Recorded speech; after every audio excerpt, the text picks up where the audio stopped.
ইসলাম এমন কোন জিনিস মানুষকে চাপিয়ে দেয় নাই যেটা মানুষের জন্য অসম্ভব। ইসলাম এই জন্যই এই জন্মদিবস মৃত্যু দিবস কোনোটা ইসলামের ভিতর রাখে নাই। আকিকা সুন্নাত এটার খবর নাই, ফালতু প্রোগ্রাম সবগুলা করে যেগুলা শরীয়তে কোনোটা জায়েজ নাই। 7 দিনের দিন 7 দিন না দিন 40 দিন না মরি গেলে এত দিন না এগুলো ইসলামে আছে কোনোটা? মনে কষ্ট নেবেন না, শরীয়ত যেটা বলে সেটাই। একটা ছেলের নাম 3 বছর 4 বছর হয়ে গেছে বাবু বাবু ডাকে। কিরে ভাই বাবু ডাকসকা? হুজুরের নাম রাখবে সময় হয় না, হেতের নাম রাখবে সময় না। 3 বছর হয়ে গেছে, 7 নম্বর দিন আকিকা করা সুন্নাত সেটাও করে নাই, নামও রাখে নাই, এখনো বাবু বাবু ডাকে। কি বলেন, আছে না এখন? মা বাবার উপর সন্তানের হক কি এই কথাটা আমরা জানি না। তখন রাসূল আকরাম সাল্লাল্লাহু আলাইহি সাল্লাম লম্বা এক হাদিসের মাধ্যমে সন্তানের উপর মা বাবার উপর সন্তানের হক কি এই সম্পর্কে বয়ান করেছেন।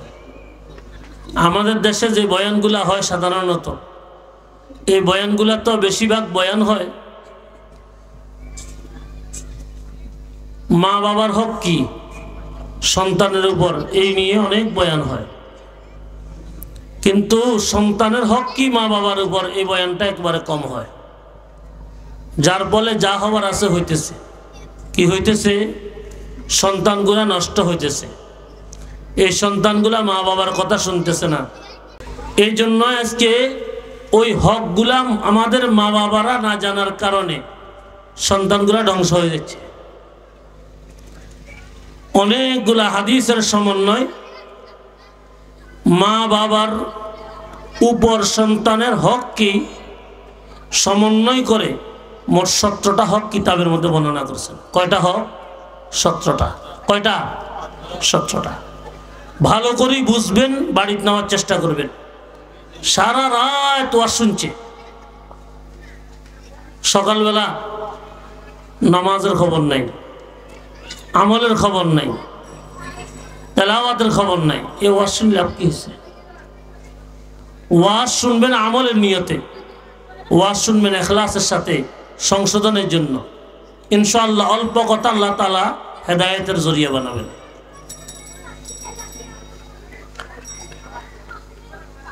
এক নম্বর করণীয় ইখতিয়ারুজ যাওজাতিস সালেহা।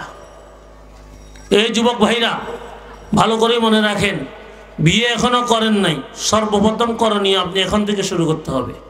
সেটা কি? আমি বিয়ে করার পূর্বে একজন স্ত্রী এমনভাবে বিয়ে করব যেটা নেককার হয়। একজন মহিলা ঘরে আনবো কিরকম? নেককার। কথাটা বুঝে আসছে না কথা? কারণ মেশিন নষ্ট হয়ে গেলে প্রোডাকশন নষ্ট হয়, ফ্যাক্টরি নষ্ট হলে প্রোডাকশন কি হয়? নষ্ট হয়। মেশিন নষ্ট হলে প্রোডাকশন নষ্ট হবে, সাধারণ নিয়ম এটা। দুনিয়ার সমস্ত নারী পুরুষ, সমস্ত কালো সাদা মোটা চিকন যত মানুষ বলেন সবগুলো আসছে কোথায় থেকে? মায়ের পেট থেকে আসে নাই? মা ভালো তো সন্তান ভালো হবে, আর মা ভালো হবে না সন্তান ভালো হওয়ার সম্ভাবনা নাই। এখন প্রশ্ন হলো, ভালো মহিলা বিবাহ করব, কিরকম ভালো মহিলা বিবাহ করব? তো রাসূল করিম সাল্লাল্লাহু আলাইহি ওয়াসাল্লাম হাদিসের মধ্যে বর্ণনা করেন, ক্বালান নবিয়্যু সাল্লাল্লাহু আলাইহি ওয়াসাল্লাম তুনকিহুল মারআতু লি40। মহিলাদেরকে বিবাহ করবা 4টা জিনিস দেখিয়া। 1 নম্বর লিমালিহা, সম্পদ দেখিয়া বিয়ে করবা। 2 নম্বর ওয়ালি হাসাবিহা, বংশ দেখিয়া বিয়ে করবা। 3 নম্বর ওয়ালি জামালিহা, সুন্দর দেখিয়া বিয়ে করবা। 4 নম্বর আল্লাহর নবী বলেন ওয়ালি দীনিহা, দিন চাইয়া, ইসলাম চাইয়া, ধর্ম চাইয়া বিয়া করবা। রাসূল বলেন 4টা জিনিস একসাথে না পাইলে দিনটাকে ফাসবার বিজাতিদ দিন তারিবাতি আদাকা, দিনটাকে অগ্রাধিকার দিয়া হলে তুমি বিয়ে করবা। 4টা জিনিস দেখে বিয়ে করবা। সম্পদ চাইবা, বংশ চাইবা, সৌন্দর্য চাইবা, তারপরে দিন চাইবা, রসুল বলেন প্রথম তিনটা জিনিস নাও যদি পারো, কমপক্ষে দিনটাকে অগ্রাধিকার দিয়ে তুমি বিয়ে করবা। কোন নারী যদি নাকি দিনদার হয়, স্বামী বলতে হয় না স্বামীর কি খেদমত করা লাগবে, শ্বশুরের কি খেদমত করা লাগবে, শাশুড়ির কি খেদমত করা লাগবে বলা লাগে না। বরংস দিনদার হওয়ার কারণে সে সবার খেদমত করে, বড়দেরকে শ্রদ্ধা করে, সবার সাথে মিলেমিশে চলে, ঝগড়া করে না, ফিতনা করে না, ঘরের মধ্যে বাইয়ে বাইয়ে ফিতনা লাগায় না, ঘরের মধ্যে স্বামীর আর স্বামীর বাবার মধ্যে ওখানে ফিতনা লাগায় না। বরংস এমন সুন্দরকারী একজন বুড়ি মহিলা এই সমাজের মধ্যে, পরিবারের মধ্যে এমন একটা সুন্দর পরিবেশ তৈরি করতে পারে যে জিনিসটা একজন মহিলার দ্বারা সম্ভব হইয়া পড়ে, অন্যের দ্বারা সম্ভব হয় না, এই মহিলার দ্বারা সম্ভব। আবার এই মহিলার দ্বারা এটাও সম্ভব, ঘরের মধ্যে আগুন লাগাই দেওয়া। সংসার সুখের হয় রমণীর গুণে, আবার সংসার দুঃখের হয় রমণীর খুনে। একজন মহিলার দ্বারায় সংসার সুখের হয়, আবার একজনের দ্বারায় সংসার দুঃখের হয়। এই জন্য এক নম্বর কাজ হলো ইখতিয়ার জাওজাতি সালেহা, নেককার বিবি দেখিয়া বিয়ে করব। হুন্ডা দিবনে আগে জিজ্ঞাসা করো, বিয়ের আগে যে হে শর্ত দে, ফালসার দিবনে জিজ্ঞাসা করো, 5 লক্ষ টাকার যৌতুক দিবনে জিজ্ঞাসা করো, বিদেশ নিয়ে যাবে না জিজ্ঞাসা করো। এই আশায় যদি বিয়ে করে, সর্বশেষ ওই বিয়া টিকসই হয় না, ওইটার জন্য ফিতনা ফাসাদ করতে করতে বিয়েটা ভেঙে যায়। কারণ এই বিয়ের মধ্যে কি নাই? বরকত নাই। বরকতময় বিয়ে কোনটা? কালান নবী সাল্লাল্লাহু আলাইহি ওয়াসাল্লাম ইন্না বারকাতান নিকাহি আইসারুহা মাউলা। বিশ্ব নবী, দয়ার নবী, মায়ার নবী, উম্মতের নবী, আমাদের নবী, সর্বশেষ নবী, মাহে রবিউল আউয়ালের রবি, মানবতার প্রতিচ্ছবি, আকায়ে নামদার তাজদারে মদিনা, জিগর গোসায় আমেনা, রহমতে দু আলম, সৈয়দে দু আলম, সৈয়দুল মুরসালিন, খাতামুন নবিয়িন, ইমামুন নবিয়িন, ইমামুল মুরসালিন, শফিউল মুজনিবিন, রহমাতুল লিল আলামিন, জনাবে মুহাম্মদুর রাসূলুল্লাহ সাল্লাল্লাহু আলাইহি সাল্লাম বলেন, বরকতে বিয়ে হলো ওই বিয়ে যে বিয়ের মধ্যে সহজ সহজ পদ্ধতি হয়ে যায়, সবগুলা সহজ হয়ে যায়, কঠিন কারোর জন্য থাকে না। বিয়ের সময় শর্ত থাকে না যে আমার পক্ষ থেকে 1000 লোক খাওয়াইতে হবে, স্বামী এটা শর্ত দেওয়া লাগে না, আমার পক্ষ থেকে 500 লোক খাওয়াইতে হবে, আমার সাথে 1000 লোক যাবে, আমার সাথে এতগুলা কাজ করতে হবে, এত লক্ষ টাকা দিতে হবে, এরকম কোনো কঠিন শর্ত দেয় না। বরঞ্চ বিয়ের জন্য সবচেয়ে বড় শর্ত হলো ইজাবার কবুল। ইজাবার কবুল হয়ে গেছে, 2 জন সাক্ষী হয়ে গেছে, মোহরানা নির্ধারণ হয়ে গেছে, সুন্নত কালিমা পড়াই দিছে, বিয়ে হয়ে গেছে। কিন্তু হইলটা কি? আজকে বিয়েকে আমরা এত কঠিন বানাইছি যে বিয়েটা ছিল নেয়ামত, সেটা হচ্ছে এখন কিয়ামত। কথা ঠিক না ঠিক? এটা কিয়ামত হয়ে গেছে আমাদের জন্য। আমাদের যদি ঘরে একটা মেয়ে থাকে, টেনশনে পড়ে যায়, আমরা চিন্তায় পড়ে যাই, এই মেয়েটাকে নিয়ে কি করব। এই জন্যই 1 নম্বর করণীয় হলো আগে বিয়ে করার আগে একজন নেককার দিনদার মেয়েকে আমার ঘরে আনা। এখন প্রশ্ন হলো নেককার দিনদার কেমনে বুঝবো? দেখেন ওই মেয়েটার মায় নামাজ পড়ে কিনা। মেয়ের মা যদি নামাজ পড়ে, মেয়ের বাবা যদি নামাজ পড়ে, মেয়েটাও নামাজি হওয়ার সম্ভাবনা থাকে। যদি মেয়ের মাও নামাজ পড়ে না, দায়ুস হয়, মেয়ের বাবাও যদি নামাজ না পড়ে, হিরণখোর হয়, বাবাখোর হয়, ওই মেয়েটার ভালো হওয়ার সম্ভাবনা। কথাটা বুঝতে পারছেন? কথা 2 নম্বর করণীয়,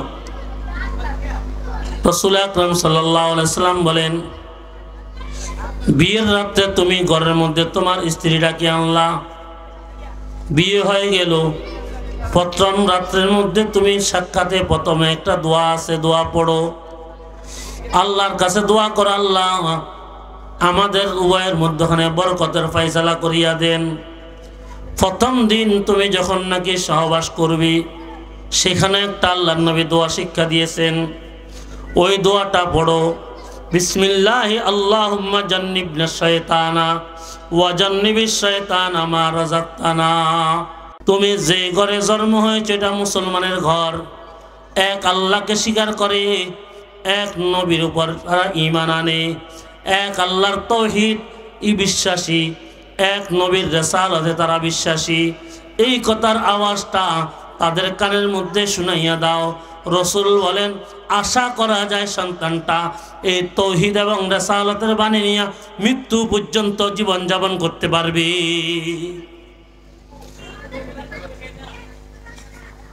হযরত আবু রাফে থেকে বর্ণিত, তিনি বলেন আমি দেখেছি রাসূল আকরাম সাল্লাল্লাহু আলাইহি ওয়াসাল্লামকে। ওয়ান আবি রাফি রাদিয়াল্লাহু তাআলা আনহু قال রাআইতু রাসূলুল্লাহ সাল্লাল্লাহু আলাইহি ওয়াসাল্লাম আযানা রাসূলুল্লাহ সাল্লাল্লাহু আলাইহি ওয়াসাল্লাম ফি উজনিল হাসান ইবনে আলী রাদিয়াল্লাহু তাআলা আন। রাসূল আকরাম সাল্লাল্লাহু আলাইহি ওয়াসাল্লাম হযরতে হাসান যখন দুনিয়াতে জন্মগ্রহণ করলেন, রসুল নিজে যাইয়া কানে আজান দিলেন, একামত দিলেন। হযরত আবু রাফে বলেন আমি দেখেছি আল্লাহর নবী নিজে আজান একামত দিয়েছে। আজান একামতের বলে সন্তানটা তাওহীদের দাওয়াত পাইয়া যায়, রিসালাতের দাওয়াত পাইয়া যায়, সন্তানটা আর কোনো মতবাদের দাওয়াত পাবে না। এখন তো আজান একামত থেকে বঞ্চিত। হাসপাতালে সিজার হয়েছে, শেষ একদিন 2 দিন 7 দিন সেখানে রয়েছে আজান একামতের কারো খবর নাই। আজান একামত দেওয়ার জন্য হুজুর একটা ভাড়া করা লাগে। আপনি মুসলমানের সন্তান না, আপনি আজান একামত জানেন না? আপনার সন্তানের কানের মধ্যে আপনি আজান দিবেন, আপনার সন্তানের কানের মধ্যে আপনি একামত দিবেন, আরেকজন থেকে ভাড়া করার দরকারটা কি? হ্যাঁ, যদি আপনি আজান একামত দিতে না জানেন, আপনার মতো দুর্ভাগ্য মুসলমান যদি হয় আজান একামতটাও জানি না, কি করবেন?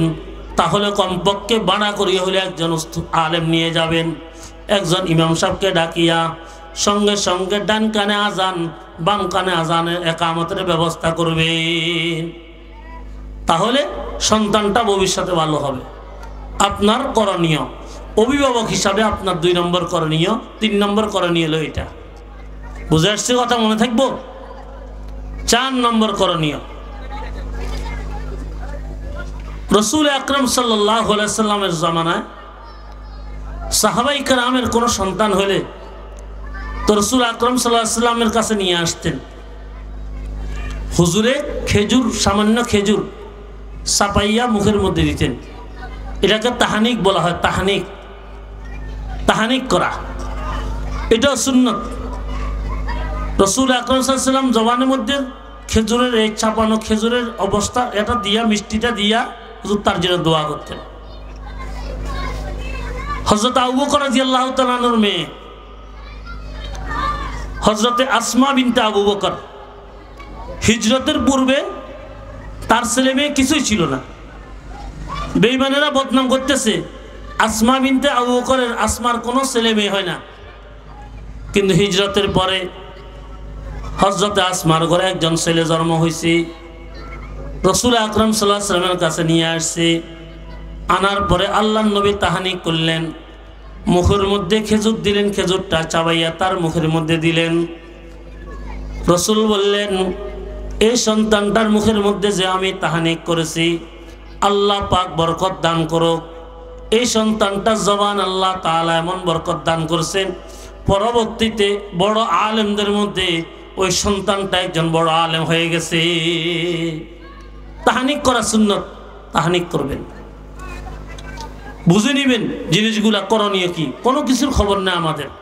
আর বলি বাবাকে মানে না, মাকে মানে না, উল্টা পাল্টা চলে। কেন চলে? আমাদের করণীয় আমরা করি নাই। 5 নম্বর করণীয়, রাসূল করিম সাল্লাল্লাহু আলাইহি ওয়াসাল্লামের কাছে যখন সন্তানটাকে নিয়ে আসতেন, রাসূল করিম সাল্লাল্লাহু আলাইহি ওয়াসাল্লাম দোয়া করতেন, বারাকাল্লাহু আলাইক, আল্লাহ তাআলা তোমার উপর বরকত দান করুক। হুজুর দোয়া করতেন, বরকতের দোয়া করতেন। ঠিক তেমনি ভাবে কোনো সন্তান যদি জন্ম হয়, মা বাবা তার জন্য দোয়া করবে, আয় আল্লাহ আমার সন্তানের হায়াতের মধ্যে বরকত দান করো, নেক হায়াতের মধ্যে বরকত দান করো। এবং কোনো আলেম ওলামা যদি কাছে থাকে তাকে ডাকিয়া সামনে তার কোলের মধ্যে দিয়া দোয়া নেবেন, হুজুর আমার সন্তানটা দুনিয়াতে আসছে, সন্তানটার জন্য দোয়া করেন, এই জন্য সন্তানটা যেন ভবিষ্যৎ সুন্দর হয়। রসুল বলতেন বারাকাল্লাহু আলাইকা ওয়া আলা উম্মতি মুহাম্মাদিন সাল্লাল্লাহু আলাইহি ওয়াসাল্লাম, শুধু তার উপর বরকত নয়, পুরা উম্মতে মুহাম্মাদিয়ার উপর বরকত। একটা কথা মনে রাখবেন, কোনো কাজের মধ্যে যদি আল্লাহ বরকত না দেয়, পৃথিবীর কেউ কোনোদিন কাজটা সম্পূর্ণ করতে পারবে না। এখন কোন মাস চলে জানেননি? কোন মাস চলেন? আরবিতে রজব মাস। কোন মাস? রজব মাস। রসুল এই মাস আসার পরে কি দোয়া করছেন? আল্লাহুম্মা বারিক লানা ফি রজব ওয়া শাবান ওয়া বাল্লিগনা রমাদান।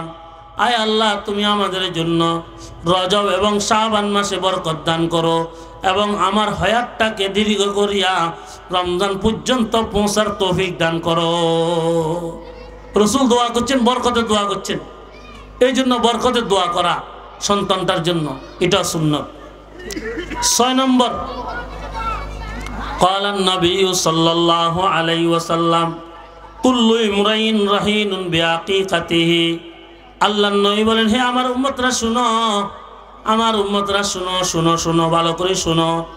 প্রত্যেকটা সন্তান দুনিয়াতে জন্ম হওয়ার পরে তার চতুর্দিক থেকে আপদ বিপদ আযাব গজব ঘুরতে থাকে, কিন্তু সন্তানটার মা বাবা যদি 7ম নম্বর দিন আকিকা করে,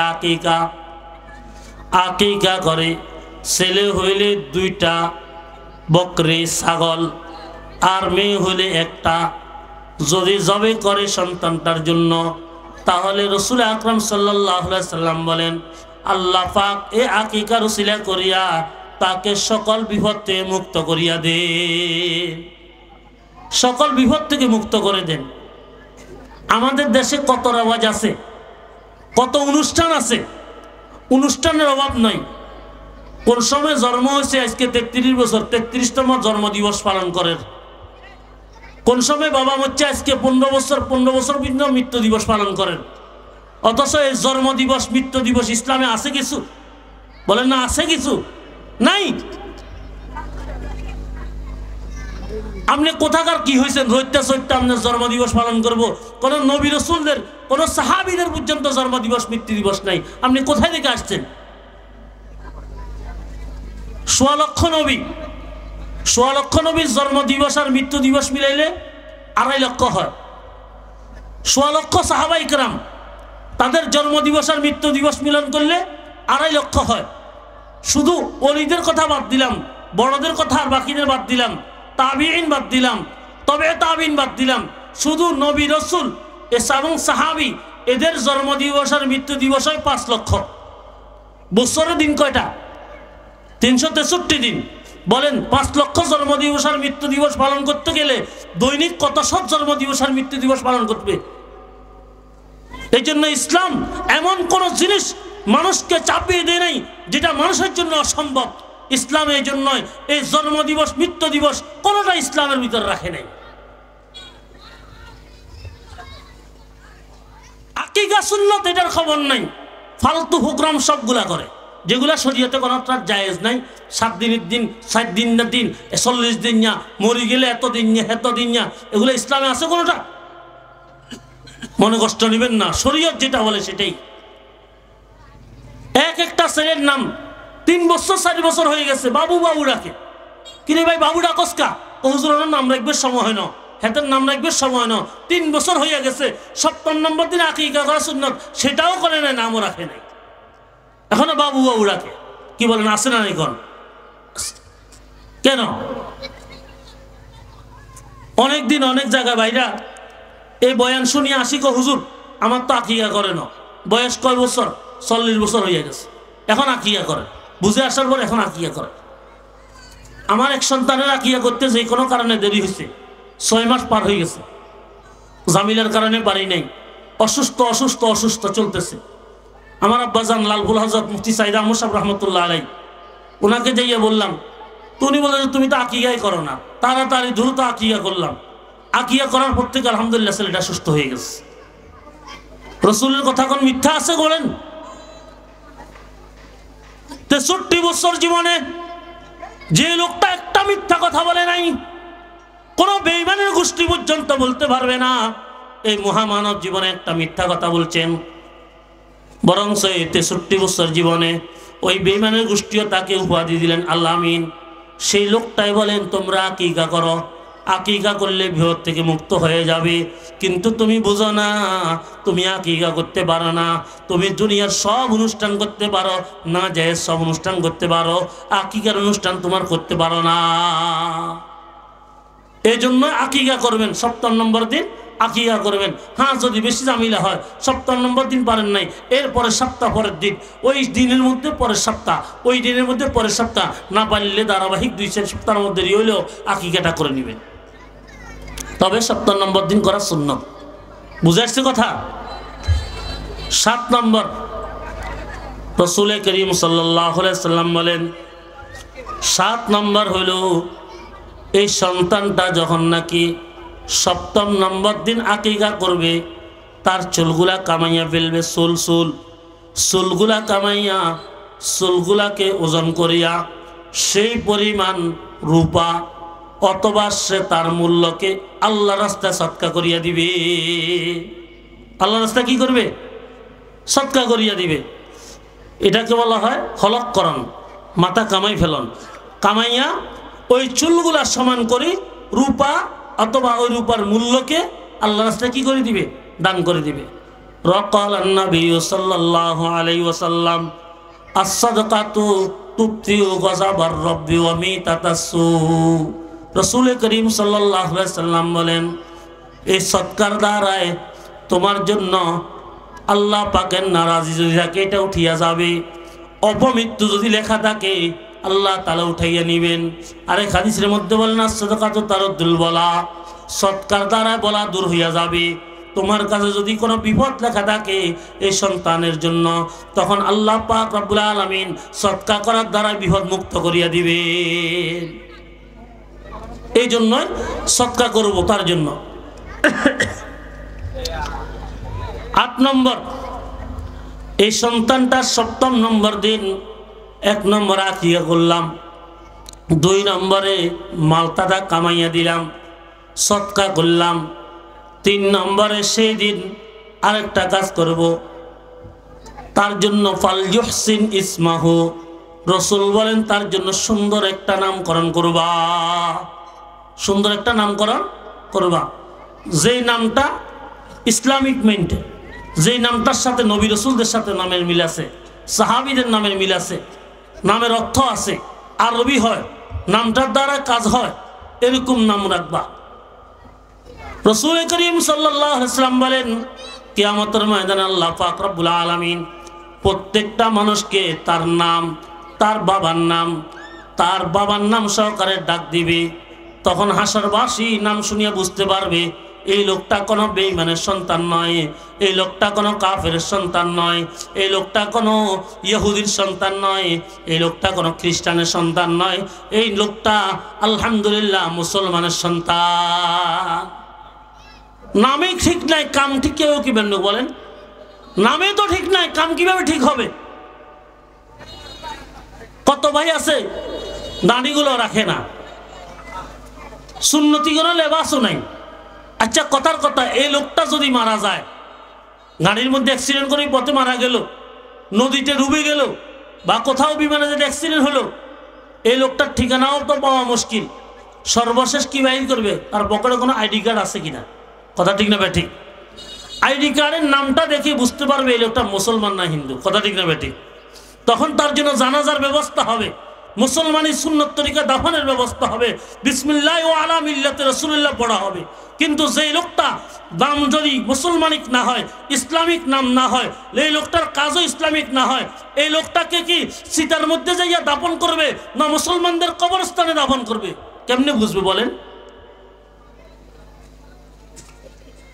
টল্টু বল্টু এই নাম টাম দিয়া এমনভাবে নামগুলা ডাকা হয়।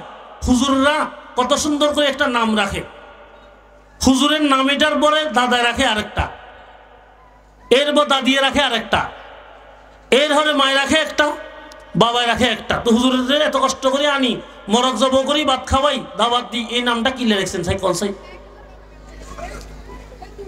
17 বছর মেয়ের বয়স, বিয়ের দিন, এখন কলমা পড়াবো, কোন নাম বলেন? তো হুজুর আমার মেয়ের নাম মিনি। নাম কিয়া? মিনি। আমি বললাম এটা কি নাম মিয়া? আসল নাম বলেন।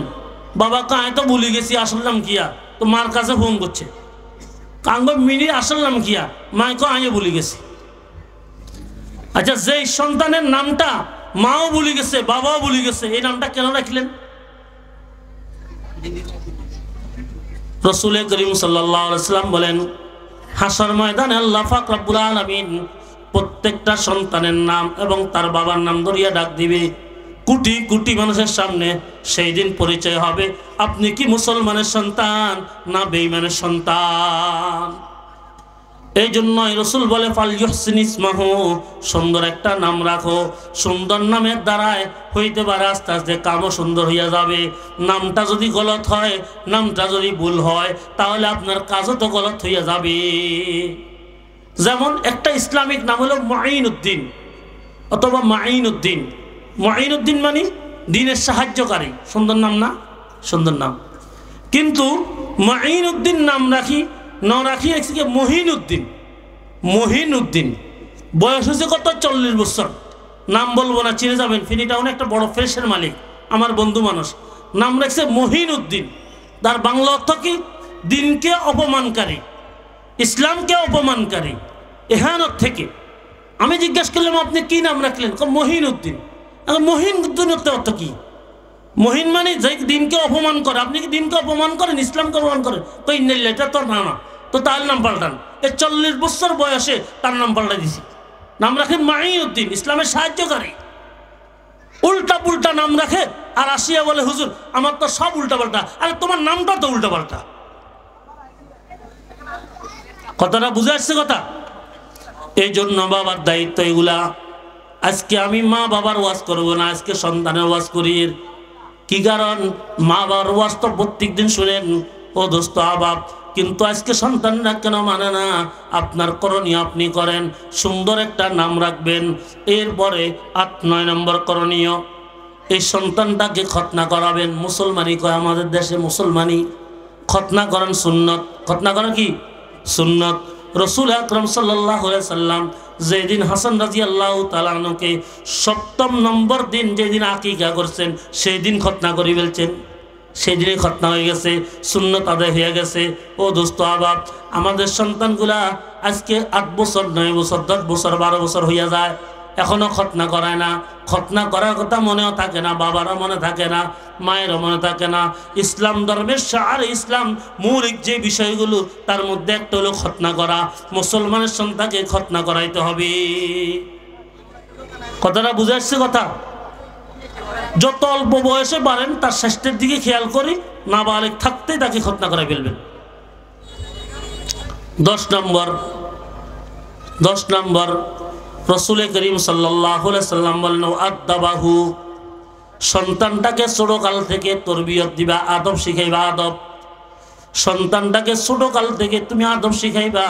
অন্য এক হাদিসের মধ্যে আল্লাহ রাসূল বলেন, ক্বালান নবী সাল্লাল্লাহু আলাইহি ওয়াসাল্লাম, কুল্লু মাউলুদুন ইউলাদু আলাল ফিতরা ফাআবুয়াহু ইউহাব্বিদানিহি ওয়া ইউনাসসিরানিহি ওয়া ইউমাজ্জিসানিহি। প্রত্যেকটা সন্তান দুনিয়াতে আগমন করে, দুনিয়াতে জন্ম হয় স্বাভাবিক মন মেজাজ নিয়া, স্বাভাবিক অবস্থা নিয়া। এই লোকটা যখন দুনিয়াতে আগমন করে, এই সন্তানটা যখন দুনিয়াতে আগমন করে, মা বাবা ইহুদি যদি হইয়া যায়, সন্তান আস্তে আস্তে ইহুদি হইয়া যায়। মা বাবা যদি খ্রিস্টান হয়, সন্তান খ্রিস্টান হইয়া যায়।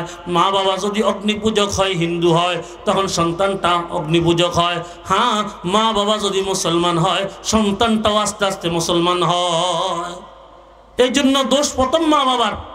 দেখবেন যেই ঘরের মা বাবা নামাজি হয়, সন্তানটাও নামাজি হয়। যেই ঘরের মা বাবা আল্লাহওয়ালা হয়, সন্তানটাও আল্লাহওয়ালা হয়। এই জন্যই করণীয় হলো সন্তানটাকে আমরা ছোটকাল থেকে আদব শিখাবো, মুরব্বীদেরকে সালাম দেওয়া শিখাবো, বড়দেরকে কথা কেমনে বলতে হয় শিখাবো, ছোটদেরকে স্নেহ কীভাবে করতে হয় সব শিখাবো, যারা মাঝামাঝি বয়স আছে তাদের সাথে চলাফেরা কেমনে করতে হয় এটা শিখাবো। রসুল করিম সাল্লাল্লাহু আলাইহি ওয়াসাল্লাম বলে তুমি আদব শিখাও, ছোটকাল থেকে তুমি সাহাবায়ে কেরামের জীবনের গল্প শোনাও, নবীদের জীবনের গল্প শোনাও, নবীরা কেমন গুনাহ থেকে বাঁচেছিল, সাহাবায়ে কেরাম গুনাহ থেকে কেমন বাঁচেছিল, নাফরমানি থেকে কেমনে বাঁচেছিল, ছোটকাল থেকে তাকে আস্তে আস্তে আস্তে আস্তে এগুলা শিখাও। ইনশাআল্লাহ তোমার সন্তান মুআদ্দাব হইয়া যাবে, তোমার সন্তান শিষ্টাচারওয়ালা হইয়া যাবে। কত রঙের কথা শিনা, আজকে শিখানোর কোনো অভাব নাই। সন্তানকে শিখায় টাটা টাটা, এই টাটা এক নম্বর, হেদের বাক্য হলে এক নম্বর টাটা শিখাও। ওইটা কাঁঠাল গাছ, ওটা বট গাছ, এটা বেত গাছ। মিয়া সন্তান এটা বড় হইলে এটা এখানে শিখতো না, এটা কি শিখানোর ছিল? কোনো জিনিস এগুলো শিখাবার বাকি থাকছে? কোনো জিনিস শিখাবার দরকার নাই, এগুলো শিখবে, অটোভাবে শিখবে। রসুল করিম সাল্লাল্লাহু আলাইহি ওয়াসাল্লাম বলেন যেই দিন সন্তানটা আব্বু আব্বু আম্মু আম্মু বলা শুরু করছেন সেই দিন তুমি তার মুখ উঠাইয়া দাও আল্লাহ আল্লাহ আল্লাহ আল্লাহ আল্লাহ আল্লাহ আল্লাহ আল্লাহ। কারণ আব্বু আম্মু তাকে সৃষ্টি করে নাই, সৃষ্টি করছে যে মালিক, ওই মালিকের নামটা তুমি তার জবানে উঠাইয়া দাও। এরপরে সন্তানটা বড় বড় কথাগুলো এখন বলতে পারে, আব্বু আমারে লজেজ দাও, আম্মু আমারে ভাত দাও, আব্বু আমি বাড়ি যাব। তখন সন্তানটা জবানে শিখাইয়া দাও লা ইলাহা ইল্লাল্লাহু মুহাম্মাদুর রাসূলুল্লাহ। সন্তানটা কালিমায়ে তয়্যিবার প্রশিক্ষণ পাইবে, আর পড়তে পড়তে সন্তানটা তার দিলের মধ্যে কালিমায়ে তয়্যিবা ঢুকে যাবে। ইনশাআল্লাহ আশা করা যায় মৃত্যুর সময় সর্বশেষ কালিমা লা ইলাহা ইল্লাল্লাহ পড়িয়া সন্তানটা কবরে যাবে। قال النبي صلى الله عليه وسلم من كان آخر كلامه لا إله إلا الله دخل الجنة। আল্লাহ নবী বলেন হে আমার উম্মতরা, যার সর্বশেষ কালিমা হবে লা ইলাহা ইল্লাল্লাহ, সেই লোকটা মারা যাওয়ার পরে জান্নাতে চলে যাবে। এই জন্য সন্তানটাকে এই নামগুলা, এই শব্দগুলো শিখাবেন, যেগুলো নিষ্প্রয়োজন এগুলো শিখানোর কোনো প্রয়োজন নেই। 11 নম্বর করণীয়, সন্তানের বয়স এখন 7 বছর।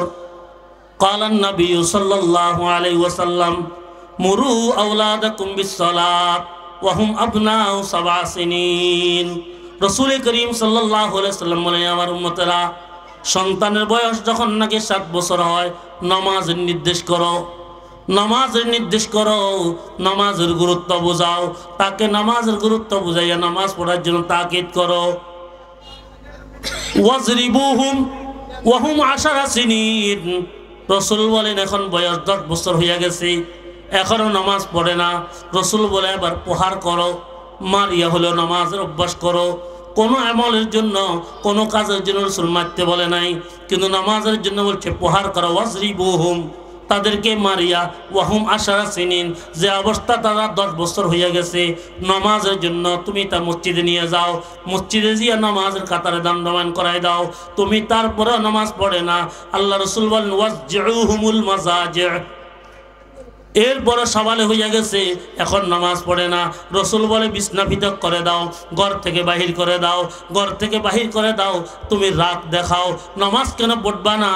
বাবা, দুনিয়ার মধ্যে ঈমান আনার পরে সবচেয়ে বড় ইবাদত হলো নামাজ কিয়ামতের ময়দানে। এই জন্য সর্বপ্রথম হিসাব হবে নামাজের। কেন নামাজ পড়বা না? এই জন্য সন্তানটাকে জোর করিয়া হলো নামাজের অভ্যস্ত বানাও, নামাজের অভ্যস্ত বানাও। হুজুর কই শুনে না, অনেক মুরব্বীরা কয় হুজুর বহুত বলছি শুনে না। আর আমি শুনবো কোথায় থেকে? আপনি তো সব কাজের জন্য রাগ করতে পারেন, সন্তান যে নামাজ পড়ে না এই জন্য কোনোদিন রাগ করছেন? ঘর থেকে বের হয়ে গেছেন, খানা 3 দিন বন্ধ করছেন, বলছেন আমার ঘরের মেয়ে সন্তানরা, আমার ঘরের ছেলেমেয়েরা যতক্ষণ নামাজ পড়বে না আমি এই ঘরে আসবো না, এই কথা বাইরে গেছেন কোনোদিন? করেন নাই তো। রাসূল করিম সাল্লাল্লাহু আলাইহি ওয়াসাল্লাম বলে বিছনা ত্যাগ করে দাও, ঘর থেকে বের করে দাও, তারপরে নামাজি বানাও। ও দোস্ত আবাব, বাবা যদি নামাজি হয় ও দোস্ত বাপ কেমনে বুঝাবো? নমাজি হয় শেষ রাত্রে আজানের সাথে হাতে বাবা উড়িয়া ঠান্ডা পানি দিয়ে উজু করি, প্রত্যেকটা রুমের পাশে যাইয়া যাইয়া আওয়াজ দিবে, এই কলিজার টুকরা ইব্রাহিম উঠাও, ও কলিজার টুকরা ইসমাইল উঠাও, উঠাও বাবা তাড়াতাড়ি কষ্ট করি নামাজটা বড়। এরে বাবা দুনিয়ার আগুন কত কঠিন, এই কঠিন আযাবটা তুমি সহ্য করতে পারো না। কিয়ামতের ময়দানে যখন তোমার নামে জাহান্নামী পরোয়ানা জারি হইয়া যাবে, জাহান্নামের আগুন তো এর থেকে কমপক্ষে 70 গুণ কঠিন, কেমনে সহ্য করবারে বাবা? পাইলে আপনি বলে আমার কাছে খারাপ লাগে, খারাপ লাগলেও কি করবেন? পাইলে তার রুমে যাইয়া তার মাথাটাকে ধরে ধরিয়ে উঠাবেন, বাবা উঠো উঠো, তুমি নামাজ না পড়লে কিয়ামতের ময়দানে তোমাকে জাহান্নামে নিক্ষেপ করবে, তুমি জাহান্নামে জ্বলবা, এটা বাবা সহ্য করব না। দুনিয়ার লাইনে তুমি সাইকেল অ্যাক্সিডেন্ট করো, আমি বাবা সহ্য করতে পারি না, তুমি বাস অ্যাক্সিডেন্ট করো, আমি সহ্য করতে পারি না, কিয়ামতের ময়দানে তোমাকে আমার সামনে জাহান্নামে নিক্ষেপ করা হবে, আমি কেমনে সহ্য করব? বলেন এগুলা, বলে চোখের ভানি বলেন। 2 রাকাত নামাজ পড়ি, সন্তানের সামনে 2 টাকানা হাত উঠাইয়া দোয়া করতে থাকেন, আয় আল্লাহ আমার সন্তানটাকে নামাজি বানাইয়া দাও। চোখের পানি ফেলেন, ইনশাআল্লাহ সন্তান হেদায়েত পাইয়া যাবে। আল্লাহকে বলেন, আল্লাহ আমার প্রতিটা সন্তান, প্রতিটা ঘরের মধ্যে যত সন্তানগুলো আছে, বরঞ্চ যত সন্তান নাতি লুৎকাররা আছে, সবাইকে আপনি নামাজি বানাইয়া দেন। আপনি সন্তানদেরকে বলবেন, আমার আব্বাজান রহমতুল্লাহ আলাইহি বলে গেছেন, কোনো আমার সন্তান হোক, আমার ছেলে হোক, আমার মেয়ে হোক, আমার নাতি লুৎকার হোক, যদি বেনামাজি হয় সে যেন আমার মৃত্যুর পরে আমার জানাজার নামাজও না পড়ে। আমার কোনো বেনামাজি যেন আমার জানাজার নামাজে না পড়ে, কোনো বেনামাজি যেন আমার খাটলিটাও না ধরে, কোনো বেনামাজি যেন আমার মাটি দাফনও না করে। এভাবে কইছেন কোনোদিন সন্তানদেরকে? কিয়ামতের ময়দানে আপনি আটকে যাবেন।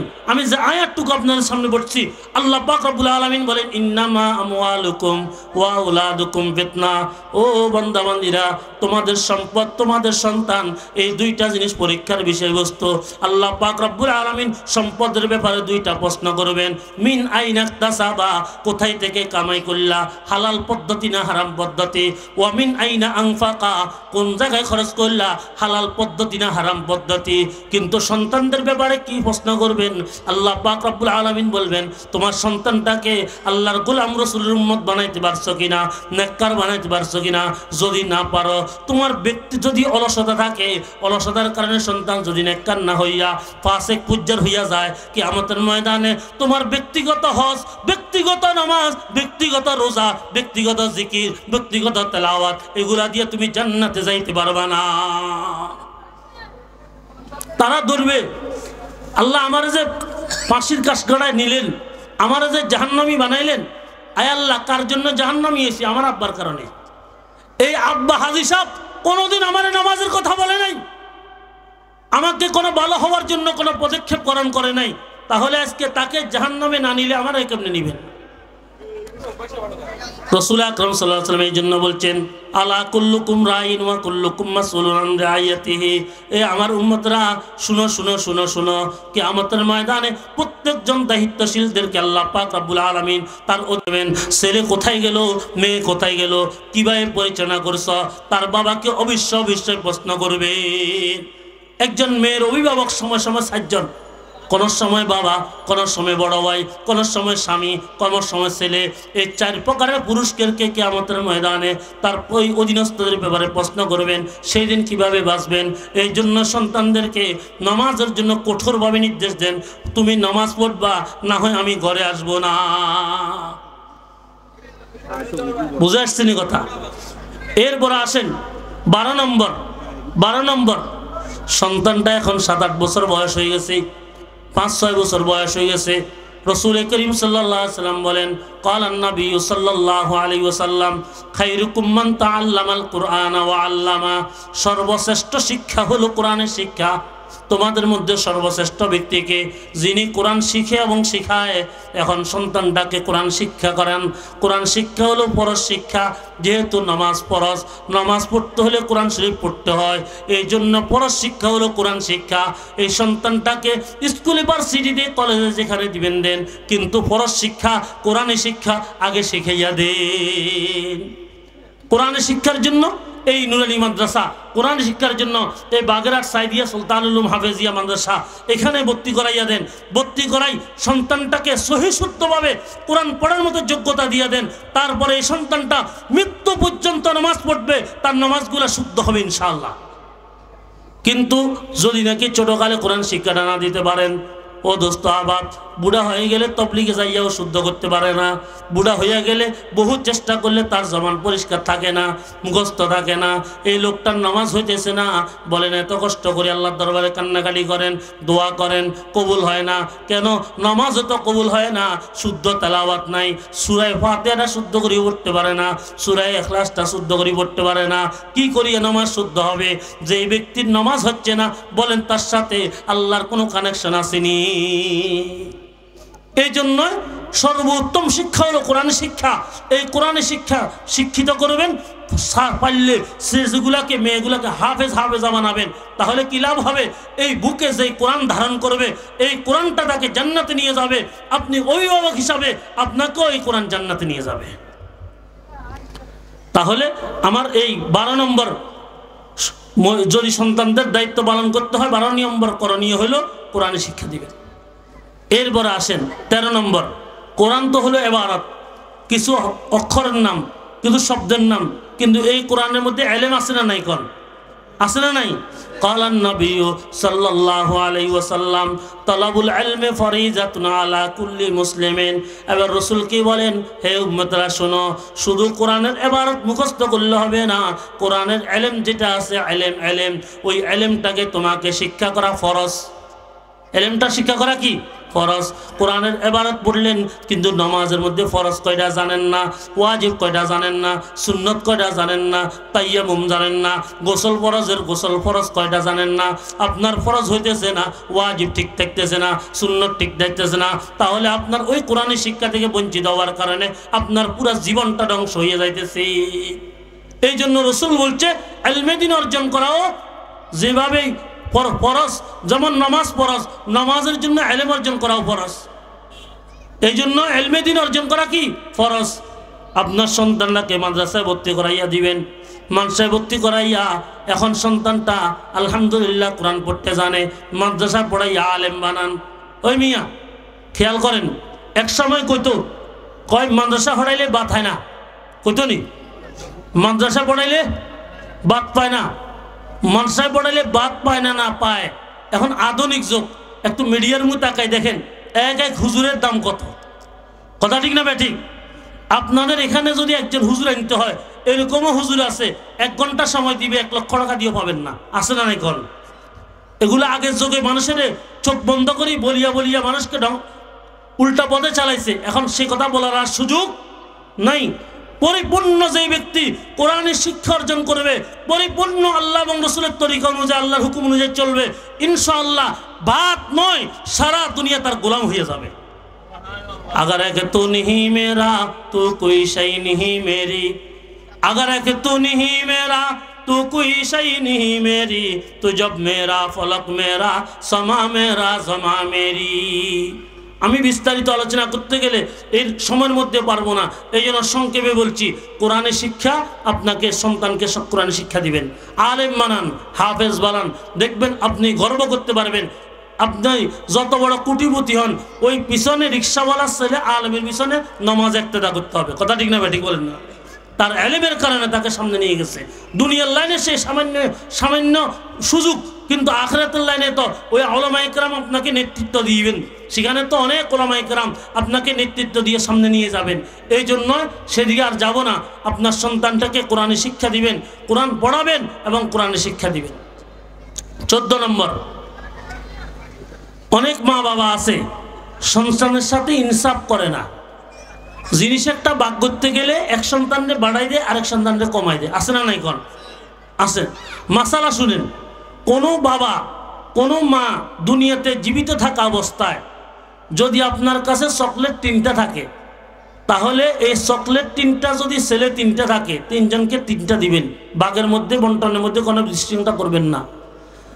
মেয়ে আছে 2 জন, ছেলে আছে 2 জন, সমান সমান ভাগ করে দিবেন। মেয়ে যতটুকু পাবে ছেলে ততটুকু পাবে। কেন? এখনো জীবিত আছেন। কথাটা বুঝে আসেনি? কথা মা বাবা জীবিত থাকা অবস্থায় সম্পদ সমান সমান, তাদেরকে কিছু খাওয়াইতে হলে সমান সমান দিবেন, দিতে হলে সমান সমান দিবেন। আপনি মারা গেছেন, এখন মিরাজ হয়ে গেছে, সম্পদ আর সম্পদ না, এখন মিরাজ। মিরাজ সম্পদ ছেলে পাবে মেয়ের ডবল, আর মেয়ে পাবে তার সিঙ্গেল। কথাটা বুঝে আছেন কথা? এখন আপনি যে একটা ছেলের ভালোবাসি, তার একেবারে ধন সম্পদ সব দিয়া দেন, আরেকজনকে বঞ্চিত করেন, এই অন্যায় সাপোর্টিংয়ের কারণে সন্তানরা ইনসাফ শিখে না। কথাটা বুঝে আছে কথা? ক্বালান নবী সাল্লাল্লাহু আলাইহি ওয়াসাল্লাম মান কাতা মিরাস ওয়া কাতা আল্লাহু মিরাসাহু মিনাল জান্নাহ। রাসূল করিম সাল্লাল্লাহু আলাইহি ওয়াসাল্লাম বলেন, যেই মা বাবা সন্তানটাকে মিরাস থেকে বঞ্চিত করলো, অথবা যে ভাইয়েরা বোনকে ওই যে মিরাস থেকে বঞ্চিত করলো, আল্লাহ পাক কিয়ামতের ময়দানে তাকে জান্নাতের মিরাস থেকে বঞ্চিত করবে।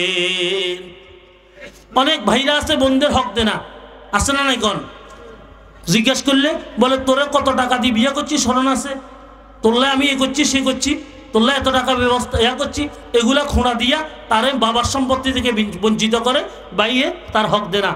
রসুল বলেন, কোনো ভাই অথবা কোনো বাবা যদি সন্তানটাকে বঞ্চিত করে, আল্লাহ পাক রব্বুল আলামিন তাকে কিয়ামতের দিন জান্নাত থেকে বঞ্চিত করিয়া দিবেন। ইনসাফ শিখাবেন। 2 ছেলে 3 ছেলে, একজন বড় ছেলে, এখন বড় ছেলে যে কোনো জিনিস খাবার জিনিস আনলে সে থাপ্পড় মারি বেশি লইয়া লাগে, বলবেন না বাবা তুমি জুলুম করছো, আমার 2 ছেলের উপর তুমি জুলুম করছো, তুমি যতটুকু পাইবে ওরাও ততটুকু পাইবে, বরং তাদের উপর তোমার দয়া বেশি করা দরকার, তারা ছোট। এই জন্য ইনসাফ শিখাবেন, তাদেরকে ইনসাফের কথা বলবেন, সন্তানটা আস্তে আস্তে ইনসাফ শিখবে। বুঝে আসছে কথা? এরপরে 15 নম্বর কথা, রাসূল করিম সাল্লাল্লাহু আলাইহি সাল্লাম বলেন, তুমি মা বাবা হিসাবে তোমার 14 নম্বর দায়িত্ব, সন্তানটা যদি ফাইজা বালাগা সাবালেগ হয়ে গেছে, ফালইউযাব্বিজুহু, সন্তানটা বিয়ের কাছাকাছি হয়ে গেছে বা বিয়ের উপযুক্ত হয়ে গেছে। ইসলামে বুলুগিয়তকে সাবালেগ হওয়াকে বিয়ের আলামত বর্ণনা করছেন, তারপরে তাকে বিয়ে করাই দাও। সাবালেগ হয়ে গেছে মেয়েটা, সাবালেগা হয়ে গেছে, বিয়ে দিয়ে দাও, দেরি করিও না। রসুল বলেন, যদি বিয়ে না করার কারণে, বিয়ে না দেওয়ার কারণে, বিয়ের ব্যবস্থা না করার কারণে সন্তানটা যদি কোনো অপকর্মে লিপ্ত হয়, গুনার কাজে লিপ্ত হয়, ফা ইসমুহু আলা ইসমে আবি, ওই গুনাহগুলা তার বাবার আমলনামার মধ্যে লেখা হবে। তার আমলনামার মধ্যে লেখা হবে, বাবার আমলনামার মধ্যে কি হবে? লেখা হবে। আমাদের দেশের বদ অভ্যাস, তো হেতে কেন বিয়ে করবো? হেতে চাকরি নকরি আছে না, হেতে তো নিজের পায়ে নিজে দাঁড়াইতে পারে না, তো কোন সময় বিয়ে করবো? কোন সময় হেতে ধন ওই চাকরি হব, এখন চাকরি গুনতে গুনতে এদের বয়স এখন 35 বছর, তারও বিয়ে করে না। একটা মেয়ের বয়স হইতে হইতে 22-23 বছর 24 বছর, এখনো বিয়ে দেয় না, কিনলেই এখনো সব বিয়ের উপযুক্ত হয় না, বুঝে না। অথচ আম্মা আয়েশা সিদ্দিকা রাদিয়াল্লাহু তাআলা বিয়ে কয় বছরের বয়সে হয়েছে? 9 বছর বয়স, 7 বছর বয়সে বিয়ে হয়ে গেছে। ও দোস্ত আবাব, নবীরা সাহাবায়ে কেরামেরা জিজ্ঞাসা করে দেখেন না কয় বছর বয়সে বিয়ে করছেন? এই জন্যই আমরা বেশি বেশি রিজিকের চিন্তা করি উল্টাপাল্টা কাজ করি। রসুল বলেন না, বিয়ে বয়স হইলে তাকে বিয়ে করাইয়া দাও, তাকে বিয়ের উপযুক্ত হলে বিয়ের ব্যবস্থা করিয়া দাও। যদি না করো, যত গুনাহ হবে সবগুলা বাবার আমলনামায় লেখা হবে। আমরা মনে করি কি, বিয়ে করলে খাওয়াবে কোথায় থেকে, টাকা পাবে কই, পয়সা খাবে কই। এক সাহাবী রাসূল করিম সাল্লাল্লাহু আলাইহি ওয়াসাল্লামের কাছে আসি, বলেন, হুজুর আমার বড় অভাব, বিয়ে করি তো আমি কষ্টে আছি, হুজুরকে আরেক বিয়ে কর। এরপরে হুজুর বিয়ে আরেকটা করছি, এরও কষ্ট আরো বাড়ি গেছে, হুজুরকে আরেক বিয়ে কর। 3টা বিয়ে করছেন। বিয়ে করে আসি, কয় ইয়া রাসূলুল্লাহ বহুদিন পরে আসছি। বলে কি জন্য আসছো? বলে হুজুর যাকাত দেওয়ার জন্য আসছি। ও আচ্ছা, তুমি কোন? বলে অমুক। বলে কি হয়েছে? বলে আলহামদুলিল্লাহ, 1টা 2টা